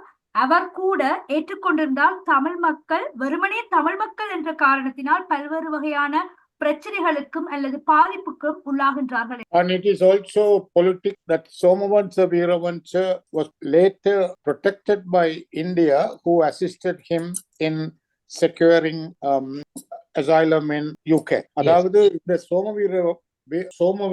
சோமவன்ச பின்னாளில் இந்தியாவினால் உதவி செய்யப்பட்டு அவர்களுடைய உதவியோடு இங்கிலாந்தில் தஞ்சம் புகுவதற்கு வழிவகுக்கப்பட்டது. That is, did you follow the question? That it was politics that Somavansa was later given protection by India, who assisted him in securing asylum in UK. Yes. Right. Now let me come back to this. Now, having this backdrop by the JVP and the rank and file of JVP has not explained their policy very clearly in relation to the Tamil question, or you call it the national question. அதாவது JVP inner இன்று வரை தங்களுடைய இந்த நடவடிக்கைகளை தமிழ் மக்களுக்கு விளங்கப்படுத்தாது அல்லது அதற்கு ஒரு மன்னிப்பு கோராமல் இன்று அவர்களுக்கு ஆதரவென்று கேட்பது தமிழ் மக்களால் எப்படி பார்க்கப்படும் என்று நீங்க நினைக்கிறீங்க? Did you follow the question? Yeah. Now, they haven't apologized or explained their position about the Tamil question so far. You heard the history, but today they expect the Tamil people to be supporting them in relation to their election effort. But do you consider that too? Now, well, there is truth in what you say, basically, because நீங்கள் சொல்லுவதில் உண்மை இருக்கிறது. Because the JVP or the NPP, they haven't laid out a clear policy with regard to how they are going to address the national question.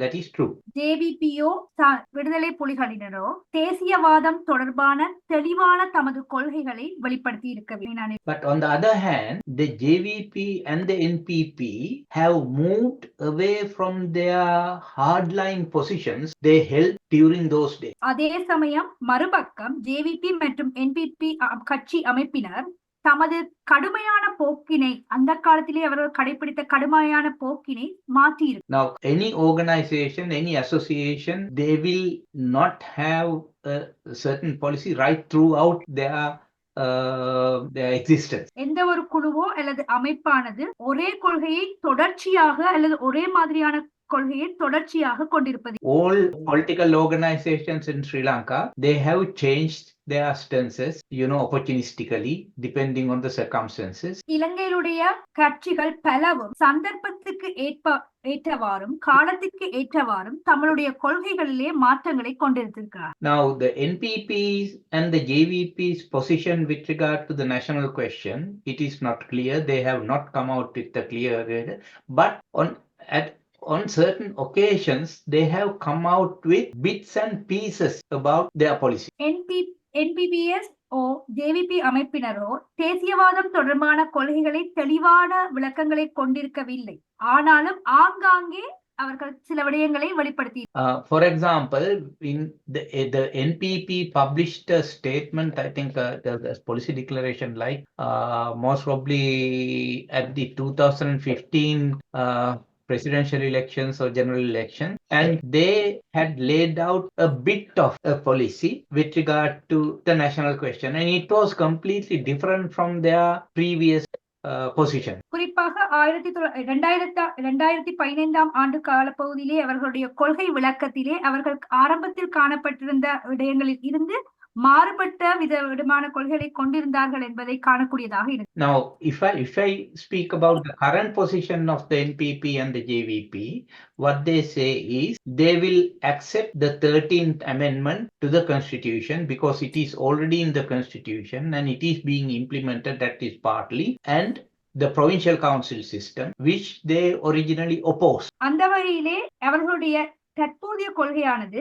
அரசியலமைப்புக்காக கொண்டுவரப்பட்ட 13ஆம் சீர்திருத்தத்தை ஏற்றுக்கொள்வதாகவும், ஏனென்றால் அது ஏற்கனவே பகுதியளவாக அமலில் இருந்ததாகவும் காணப்படுகின்றது. அத்துடன் ப்ரொவின்சியல் கவுன்சில் அமைப்பினை அவர்கள் but they do it on one condition, that it is only a temporary solution. ஆனால் அது வெறுமனே தற்கால தீர்வாக இருக்க வேண்டும் என்ற அடிப்படையில் தான் அவர்கள் ஏற்றுக்கொள்கிறார்கள். What they say is, when they develop a new constitution through consultation and participation, they will devise a way to address the national question. அவர்கள் என்ன சொல்கின்றார்கள் என்றால், காலப்பகுதியிலே புதிய அரசியலமைப்பு கலந்துரையாடுகள் மற்றும் பங்கு பெறுதல்கள் மூலம் ஏற்படுத்தப்படுகின்ற பொழுது இந்த தேசிய கொள்கைவாத தொடர்பான விடயமும் அதில் பரிணாமத்தினை கொள்ள வேண்டும். So they haven't come out with a solid position with regard to that, but until then they will accept the 13th amendment and the provincial council system. So it is a change from their original position.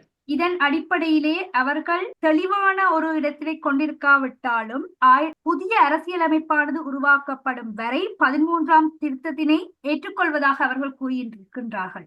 இந்த ஏற்றுக்கொள்கின்ற தன்மையானது அவர்களுடைய ஆரம்ப கால கொள்கைகளில் இருந்து அவர்கள் மாறுபட்டிருக்கின்றதை காண முடியும். Now the NPP is the organization, the JVP, JVP is the party, the NPP is the front, where they have about 25 more organizations or sort of entities involved. NPP ஆனது அமைப்பாக காணப்படுகின்றது, ஜேவிபி ஆனது கட்சியாக காணப்படுகின்றது. ஜேவிபி தவிர்த்து மேலும் 25 கட்சிகள் அதிலே அங்கம் வகிக்கின்றன. Now according to what I heard, the NPP is developing a position and they will publish it in the future, but I don't know when that would happen, but that is what they say. நான் கேள்விப்பட்ட விடயத்தில் இருந்து சொல்ல வருவதாவது, NPP அமைப்பானது இது தொடர்பான விடயங்களை அவர்கள் உருவாக்கி பிரசுரிப்பார்கள் என்று நான் கேள்விப்பட்டிருக்கின்றேன். ஆனால் எப்போது எந்த சந்தர்ப்பத்தில் அதனை வெளிக்கொண்டு வருவார்கள் என்பது தொடர்பாக எனக்கு. Now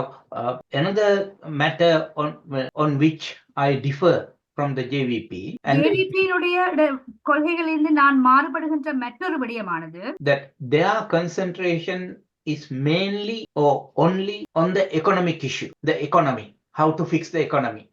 That is given priority. அவர்களுடைய கொள்கையானது பிரதானமாக எதில் செல்வாக்கு செலுத்துகிறது அல்லது எதில் கவனம் செலுத்துகின்றது என்றால், பொருளாதாரத்திலே எவ்வாறான கட்டமைப்புகளை அல்லது வளர்ச்சியினை கொண்டு வர வேண்டும் என்பதில் தான் அவர்களுடைய முக்கிய கவனம் செலுத்தப்பட்டு கொண்டு. I agree that it is a priority issue. நான் அது பிரதானமான பிரச்சனை என்பதை ஏற்றுக்கொள்கிறேன். Because most of the people in Sri Lanka, irrespective of their ethnicity and religion, they are affected by it. ஏனென்றால் மக்களுடைய இனம் என்பதை தாண்டி அனைத்து மக்களும் இந்த பொருளாதார பிரச்சனையை எதிர்கொண்டிருக்கின்றார்கள், இதனால் பாதிக்கப்பட்ட. But what happens during an economic crisis is that the ruling elites, the regimes, they use the national question to divert the attention of the people away from the economic issue. ஆனால் இவ்வாறான பொருளாதார பிரச்சனைகள் நிலவுகின்ற பொழுது நாட்டினுடைய அரசாங்கம் அல்லது ஆட்சியில் இருப்பவர்கள் என்ன செய்கின்றார்கள் என்றால், தேசியவாதம் சார்ந்த பிரச்சனைகளை கொண்டு வருவதன் மூலம்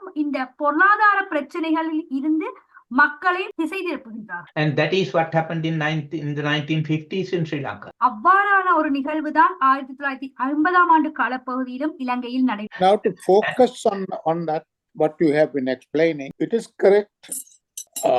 Every political party is not static and policies change and evolve as time and circumstances change. அதாவது நீங்கள் சொன்னது சரி, ஏற்றுக்கொள்ளலாம். அதாவது எந்த ஒரு அரசியல் கட்சியும் நேரங்கள், காலங்கள், சம்பவங்கள் மாற்றமடைந்து வர வேண்டும். அதே மாதிரி ஜேபிபியினரும் மாற்றமடைந்து வருகிறார்கள்.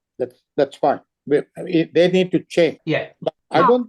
Although JVP is in private discussions with Tamil political leaders and parties advocate that they will accept the 13th amendment and implement it as a temporary measure, they have not publicly made a statement to advocate public. Would you agree? அதாவது அவர்கள் அப்படி சொன்னாலும் பொதுவாக ஒரு பரப்புரையாக தாங்கள் அதை ஏற்றுக்கொள்ளுகிறோம் என்று சொல்வது, that they did not admit that they have accepted this as a policy by any proclamation or any state. Now, from my recollection, when Anura Kumar Disanayaka addressed the London meeting, and also I think in Puttalam one of the major meetings he addressed. நான் நினைக்கின்றேன் Anura Kumara Dissanayake London மற்றும் புத்தளங்களிலே இடம்பெற்ற கூட்டங்களின் போது இதனை அவர் வெளிப்படையாகவே கூறியிருந்தார். He made the public declaration that they will accept the 13th Amendment and the provincial council system, but on a temporary basis until the constitution is amended under a NPP government. Now, do you realize that a very big section of the Tamil people are not following that? அதாவது பெரும்பாலான தமிழ் மக்கள் அந்த வாதத்தையோ அல்லது அந்த சொற்களையோ ஏற்றுக்கொள்வதற்கு தயங்குகிறார்கள். ஏனென்று சொன்னால் ஒரு புதிய அரசமைப்பு சட்டத்தில் பெரும்பான்மையினால் 13ஆம் திருத்த சட்டம் வெளியேற்றப்பட்டால் பின்னர் சிங்கள மக்கள் தருகின்ற எந்த ஒரு தீர்வைத்தான் தமிழ் மக்கள் ஏற்க வேண்டிய நிலையில் இருப்பார். That is, they think that's a trick. In the sense, they will agree to keep the section 13 until now, but when they come to power, then they remove under the guise of a new constitution, like what JR did, like what Sri Lanka did. It will again turn out to be a constitution done with a majority of the singular population, and that will seem to be democratic. Tamils have no voice. I mean, the suspicions are there, yes. But at the same time, the JVP has said, well, I'm not justifying what the JVP say, because I'm not JVP, I'm not in that organization or any other organization. That's taken from your experience. Yeah. So what I'm basically saying is that they have said that the new constitution will be developed through consultation and participation, not in an authoritarian way, through a elected, not an appointed constitutional assembly. நான் ஜேவிபியினுடைய அமைப்பில் இன்னும் இல்லை. நான் ஜேவிபியினுடைய நிலைப்பாட்டினை நியாயப்படுத்தவில்லை. ஆனால் நான் என்ன சொல்கின்றேன் என்றால், புதிய அரசியலமைப்பானது உருவாக்கப்படும் வரை அவர்கள் இதனை ஏற்றுக்கொள்வார்கள் என்பதோடு, புதிய அரசியலமைப்பானது மக்களுடைய அல்லது கட்சிகளுடைய பங்கு பெற்றுதல்கள் மற்றும் அவர்களுடைய கலந்துரையாடலின் அடிப்படையில் தான் உருவாக்கப்படும். What I have said in public is that the Tamil people have their own issues. So if anybody is seeking their support in an election or not, that party has to come out with a solution they propose as to how they are going to address those issues. Tamil மக்களுக்கு பிரச்சனைகள் இருக்கின்றது. அவர்களுடைய வாக்குகளை எந்த ஒரு கட்சியும் கேட்குமாக இருந்தாலோ இல்லாவிட்டாலோ எந்த ஒரு கட்சியும் அவர்களுடைய பிரச்சனையை எவ்வாறு தீர்வுக்க போகின்றார்கள் என்பது தொடர்பான கொள்கைகளை கொண்டு வர வேண்டும் என்று நான் நினைக்கிறேன். It is reasonable for Tamil people and other non-majoritarian communities to have doubt about the position of the JVP because of their history. But at the same time, we have to look at this in a way in comparison to other political parties. We have to compare with other political parties, their positions and what they have done in the past. Tamil மக்களோ அல்லது ஏனைய சிறுபான்மையினர் மக்களோ ஜேவிபியினுடைய நிலைப்பாட்டினை சந்தேகம் கொள்வது நியாயமானதுதான். ஆனால் அதே சமயம் இந்த காலகட்டத்தில் ஏனைய கட்சிகள் இவ்வாறான பிரச்சனைகளுக்கு அவர்களுடைய கொள்கைகள் என்னவாக இருக்கின்றது என்பதையும் நோக்கி அவர்களுடைய கவனத்தையும் செலுத்த வேண்டும் என்று நான் I need to add, I think Ravi mentioned this point, but I didn't respond, that the JVP had been anti-Tamil. I do not agree with that position. நான் நினைக்கின்றேன் ரவி ஏற்கனவே குறிப்பிட்டிருந்தார் என்று. ஆனாலும் நான் இந்த இடத்திலே இதனை சொல்ல விரும்புகின்றேன். ஜேவிபி ஆனது ஆன்டி தமிழ் மக்களுக்கு எதிரானவர்கள் என்கின்ற நிலைப்பாட்டினை நான் ஏற்கவில்லை. In any of those armed conflicts the JVP had with the government, no Tamil person has been harmed as far as I know. அரசாங்கத்துக்கு எதிரான ஆயுத போராட்டத்திலே ஜேவிபி ஈடுபட்டிருந்த பொழுது எந்த ஒரு தமிழ் மக்களோ எந்த ஒரு தமிழ் குடிமகனும் அவர்களால் பாதிக்கப்படவில்லை என்பதை நான் இந்த இடத்தில் குறிப்பிட்டேன். Just because they were Tamil. I think அவர்கள் தமிழர்கள் என்ற காரணத்தினால் அவர்கள் பாதிக்கப்படவில்லை. I think not me. Many of the Tamil people will disagree with that statement because when Mahinda Rajapaksa conducted the genocide or the war, whichever way you put it, against the Tamil terrorists you may call, or the liberation freedom people as Tamils would call, JVP's Vimal Veeravansa and JVP to a certain extent rank and file were rhetoric to carry on with the war until LTT was eliminated without any consideration for the Tamil people. அதாவது நான் அந்த கருத்திலிருந்து மாத்திரமல்ல தமிழ் மக்கள் மிகமாக வேறுபடுவார்கள். ஏனென்று சொன்னால் மஹிந்த ராஜபக்ஷ விடுதலை புலிகளை terrorist பயங்கரவாதிகள் என்றோ அல்லது விடுதலை வீரர்கள் என்று தமிழர் மக்கள் நினைத்த மாதிரி அழிப்பதற்கு புறப்பட்ட பொழுது ஜேவிபியின் விமல் வீரரசங்க மற்றோர் அந்த முயற்சிகளுக்கு முழு ஆதரவை கொடுத்தார்கள். அதை நாங்கள் மறப்பதற்கில்லை. I agree to a certain extent. I still don't say it is anti-Tamil. It was anti-separatist agenda of the JVP which drove them to that position. And in that process, they harmed many Tamil. அந்த கூற்றினை ஏற்றுக்கொள்கின்றேன். ஆன போதிலும் JVP ஆனது தமிழ் மக்களுக்கு எதிரானவர்கள் என்பதை நான் ஏற்றுக்கொள்ளவில்லை. And again, just coming to the current, you asked that the Tamil people should also tell their consistent position. You are aware that the Tamil people for the last 75 years have told their consistent position is a federal system of government and that is not separation. அதாவது நீங்கள் தமிழ் மக்களும் தங்களுடைய கொள்கைகளை விளங்கப்படுத்த வேண்டும் என்று சொல்லியிருந்தீர்கள். ஆனால் நீங்கள் அறிவீர்கள், ஒரு 60-70 வருஷங்களாக தமிழ் மக்கள் தாங்கள் சமஷ்டி முறையான அரசியலை கேட்கிறார்களே ஒழிய அது பிரிவினை அல்ல. Can you? Is that a question or? You follow the question? Okay. I'll ask again. Yeah. You asked that the Tamil people also should express their political ambition. But you are aware that Tamil people for more than 60-70 years have been advocating for a federal form of government which is not separation, which you would have understood during your meeting in the with the young boys at the Bokambara and magazine prison. Yes, they have asked for right to self-determination in the sense that they want internal or domestic autonomy to run their own affairs and to have a dignified life, to recognize their identity and their culture. How would you say that JVP does not still understand the stand of the Tamil people and is reluctant to state a position on that question even when they are going towards this election public?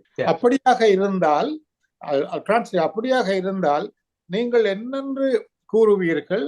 இந்த தேர்தலுக்கு முன்னிற்கும் பொழுதும் JVP அமைப்பினரோ NPP Tamil மக்களுடைய அரசியல் கொள்கைகளை பற்றி ஒரு தெளிவை கொண்டிராமல் முன்னுக்கும் பின்னுக்கும் முரணாக பேசுவதை எப்படி நீங்கள் பார்க்க? If I add to that, when Lionel Bopage was in the JVP, he said that Tamil people didn't have any issues different to the issues that the other people are suffering from. But இந்த விடயத்திலே குறிப்பிட வேண்டும், விமல் வீரவன்ச ஆட்சியில் இருந்த போது அல்லது கட்சியில் இருந்த போது அவர் குறிப்பிட்டிருந்தார், தமிழ் மக்கள் ஏனைய மக்களை விட பிரத்யேகமாக எவ்விதமான பிரச்சனைகளையும் அவர்களுக்கு காணப்படவில்லை அல்லது பிரச்சனைகளும் அவர்களுக்கு இருக்கவில்லை. But Anurakumara Dissanayake, when addressing the Kilinochchi meeting, I think very recently, he has publicly acknowledged that Tamil people have their own issues just because they are Tamil, and they have their Tamil culture is not safe. Their Tamil language, they are still having problems in rightfully using their language and so on. So I think they have changed their position, but as you said, Ravi, as you correctly said, they haven't come out with a solid statement as to what their position is. And from the NPP is understanding after saying all this is poor, in my view, because he said our mission or motto is to provide 3 meals a day for all the people. He forgot to understand Tamil people did not run this war, did not make all this sacrifice for 3 meals a day. They fought for dignity. He doesn't seem to recognize that. From my understanding, it is different. From what I read about, I didn't listen to his speech, but I read his speech on report. And go ahead. Arunakumara அவர்களுடைய கிளிநொச்சியிலே நடந்த கூட்டத்தின் பொழுது அவருடைய நிலைப்பாடானது பொதுவழியிலே அவர் கூட்டத்திலே அவர் பேசியிருக்கின்ற விடயத்தில் இருந்து தமிழ் மக்கள் வெறுமனே தமிழ் மக்கள் என்ற காரணத்தினாலும் அவர்களுக்கு பிரச்சனைகள் இருக்கின்றது என்பதை அவர் ஏற்றுக்கொண்டிருந்தார். கலாசாரம், தமிழ் மக்களுடைய கலாசாரம் பாதுகாக்கப்படவில்லை என்றும் மொழி ரீதியாகவும் அவர்கள் பல்வேறு வகையான பிரச்சனைகளுக்கு முகம் கொடுக்கின்றார்கள் என்பதையும் அவர் ஏற்றுக்கொண்டிருந்தார். நான் வாசித்த விடயங்களிலிருந்தும் தெரிந்து கொண்ட விடயங்களிலிருந்தும் இதனை நான் கூறுகிறேன். From my understanding of the report, what he has said is that there are major issues affecting the whole of Sri Lanka, including all ethnicities, all people of all faiths, and so on. That's also economic. In addition, Tamil people are suffering from the issues that they are suffering from just because they are Tamil. நான் வாசித்த விடயத்திலிருந்து என்ன தெரிந்து கொள்கின்றேன் என்றால், பிரதானமான பிரச்சனையாக காணப்படுகின்றது மொழி இனத்தையும் தாண்டி பொருளாதார ரீதியான பிரச்சனை தான் பிரதானமாக அங்கே அங்கம் வகிக்கின்றது என்றும், அதனை விடவும் தமிழ் மக்கள் வெறுமனை தமிழர்கள் என்ற காரணத்தினால் அவர்களுக்குரிய பிரச்சனைகளும் இருக்கின்றது என்றும் நான் சொல்றேன். My position is that, they should recognize national question is as important as the economic question, and they should provide a solution, what they propose as a solution to the national question to satisfy the requests of the Tamil people. நான் என்ன நினைக்கின்றேன் என்றால், பொருளாதார பிரச்சனை எவ்வளவு பிரதானமானதோ அந்த அளவுக்கு தேசியவாதம், தேசிய கொள்கை தொடர்பான பிரச்சனையும் அதே அளவுக்கு சம முக்கியத்துவம் கொடுக்கப்பட வேண்டும் என்றும், அதிலிருந்து தமிழ் மக்களுக்கான பிரச்சனைகளுக்கு எவ்வாறான தீர்வுகள் காண வேண்டும் என்பதிலும் அவர்கள் கவனம் செலுத்த வேண்டும் என்று நான் I agree with you there that the national question should also receive equal priority along with the economic question. நான் நீங்கள் சொல்லுகின்ற தேசிய பிரச்சனைக்கும் முக்கியத்துவம் கொடுக்க வேண்டும், பொருளாதார பிரச்சனையை போன்று என்ற வாதத்தை நான் ஏற்றுக்கொள்கிறேன். ஆனால் அதே சமயத்தில் தமிழ் மக்களுக்கு இதே ஏபிபி சொல்லுகின்ற இதே வாசகங்களைத்தான் 1975 ஆண்டு ஜே.ஆர். ஜெயபோதனா சொன்னார். அவருடைய தேசிய தேர்தல் பரப்புரையிலும் அதை அறிவித்திருந்தார். ஆனால் அன்றிலிருந்து இன்று வரை நடந்தது உங்களுக்கு தெரியும். ஜேபிபி இதை மறுபக்கமாக சொல்லுகிறது என்றும், அவர்கள் பதவிக்கு வந்த பின் ஜே.ஆருடைய முகத்தை காட்டலாம் என்றும் தமிழ் மக்கள் ஏன் எண்ணக்கூடாது? I'll repeat in English. The same thing with the JBP or NPP tells now was that the Tamil people have special problems was said by J.R. Jayabodhana during his election speeches in 1975. You know what happened since then and what the Tamil people endured from there. So don't you think it is wrong for Tamil people to think that JVP is coming with a new and a different face to convince them at this time for vote? With regard to the UNP, J.R. Jayawardena or Bandaranaike or SLFP, they never put any policy with regard to how they would address the national question if they come to power. They in the election manifesto, they said they will address it, but the specific way of addressing it, they never advocate. UNP ஆக இருக்கலாம், பண்டாரநாயக்காக இருக்கலாம், யாராக இருக்கலாம், அவர்கள் தங்களுடைய தேர்தல் பிரசாரத்தின் போது இவ்வாறான விடயங்களை அவர்கள் கூறியிருந்தாலும் கூட, அவர்கள் கொள்கை ரீதியாக அதனை எவ்வாறு கையாள போகிறோம் என்று அவர்கள் தெளிவுபடுத்தவில்லை. So with regard to the JVP, I agree. There is an issue, but they are more working on policy basis rather than giving election pledges. Sort of all the other parties, all the major parties in Sri Lanka, what they have done during elections is to pledge something, what we call atata, sort of 8 types of grains, or 2 measures of rice, or something, so they will distribute rice, so they will distribute money, they will distribute alcohol, and that is the way they handle elections. But I think the JVP is different from them. ஜேவிபியினுடைய கொள்கையிலே பிரச்சனை இருக்கின்றது என்பதை நான் ஏற்றுக்கொள்கின்றேன். அதே சமயம் ஏனைய கட்சிகள் இவ்வாறான வாக்குறுதிகளை வெறுமனே தேர்தல் வாக்குறுதிகளாக மாத்திரம்தான் கொடுத்திருந்தார். அவர்கள் மதுபானம் தாரோம், அரிசி தாரோம் என்கின்ற தமக்கு தேர்தலிலே வாக்குகளை பெறுவதற்காகத்தான் அந்த வாரம் கொண்டிருந்தார்கள். மாறுபட்டதாக ஜேவிபி தன்னுடைய கொள்கை ரீதியாக இதனை தெளிவாக கொண்டு செல்ல முனைந்தது. All right, let's ask this. I say your viewpoint, but you have to accept, and everyone has to accept, Tamils are in a very weak position in that their vanguard, the Liberation Tigers of Tamil or LTT, and other national fighters of theirs is no more. They are in a very weak position. அதாவது நாங்கள் எல்லோரும் ஏற்றுக்கொள்ள வேண்டும், அவர்களுக்காக போராடிய விடுதலை போராளிகளும் மற்ற தமிழ் தேசியவாதிகளும் இன்று அழிக்கப்பட்டு அடக்கப்பட்டு பேச்சுரிமை இன்றி இருக்கிறார். Now look at what is happening in Gaza. காசாவில் நடப்பதை பாருங்கள். சர்வதேசமே 2 தேசங்கள், பலஸ்தீன் ஒன்று, இஸ்ரேலுக்கு எதிராக உருவாக வேண்டும் என்று ஏற்றுக்கொண்டார். இன்று இஸ்ரேல் நடத்தும் போரை நெதன்யாஹு தான் ஹமாஸை அழித்து காசா முழுக்களும், அதாவது ஜோர்டான் நதிக்கு அங்கால் இருக்கின்ற எல்லா பரப்பும் தன்னுடைய ஆதிக்கத்தில் இருக்க வேண்டும், அதுதான் இஸ்ரவேலுக்கு பாதுகாப்பு என்று சொல்லி அந்த இரண்டு தேசங்களை மறக்கிறார். சர்வதேசமும் அதை கேட்டுக்கொண்டிருக்கு. So after JVP come to power and LTT being or Tamils being weak, won't they say that this self-determination or ethnic rights or all that is not necessary, and the only security for Sinhalese will be everyone should be together and not ask any demands. You know the happening in two-state solution in and Netanyahu's position today. Yeah. So the LTT and the Tamil nationalism has, to a certain extent, has been crushed and weak, and Netanyahu is setting about to destroy Hamas and the other, so that there will be no two-state solution. And geopolitical situation seems to be controlling. So can the Tamils position also become similar after JVP comes to power because the Tamils are weak? It happened before the JVP came to power in 2009 when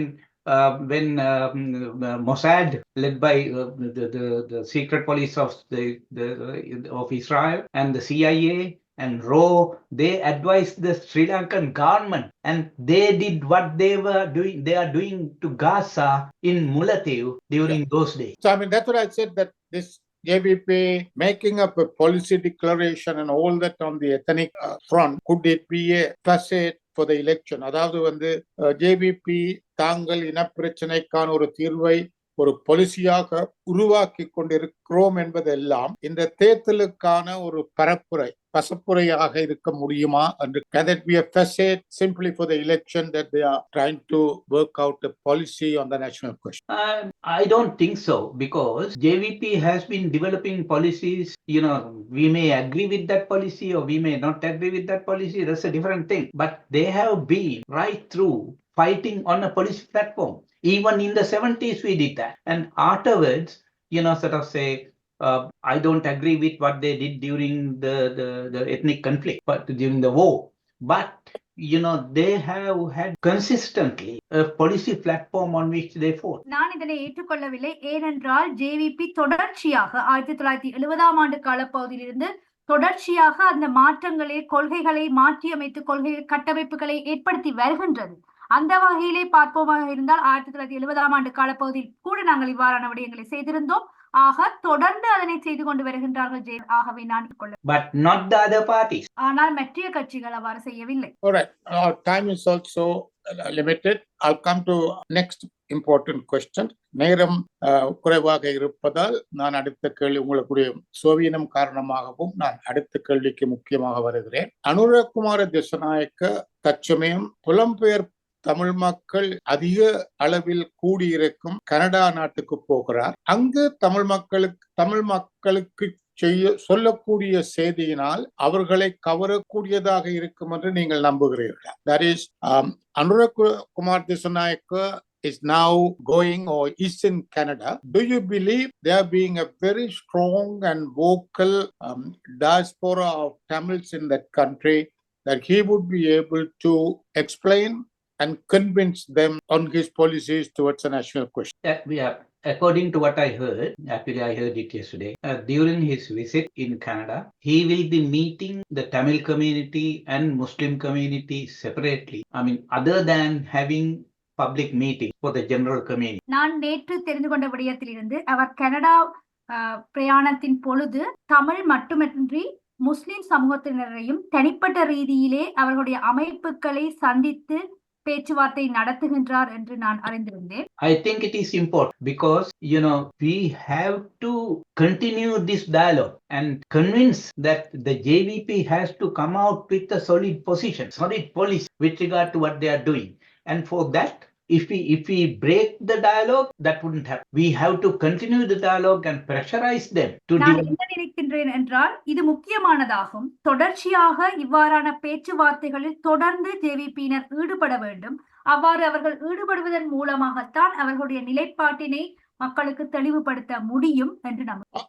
the issue will be such dialogue. Would it convince the Tamil diaspora in Canada? That will be critical. So let us see what their policy formation is. அதாவது முக்கியமாக கனடாவில் வாழும் புலம்பெயர் தமிழ் மக்களை அவர் நம்பிக்கை கொள்ள வைப்பாரா என்பதும் தேசிய பிரச்சனைக்கான ஒரு தெளிவான பாதையை காட்டுவரா என்பதுதான் முக்கியம். Yeah, I think the visit in Canada will be important because as you said, that's a strong diaspora community, the Tamil community there.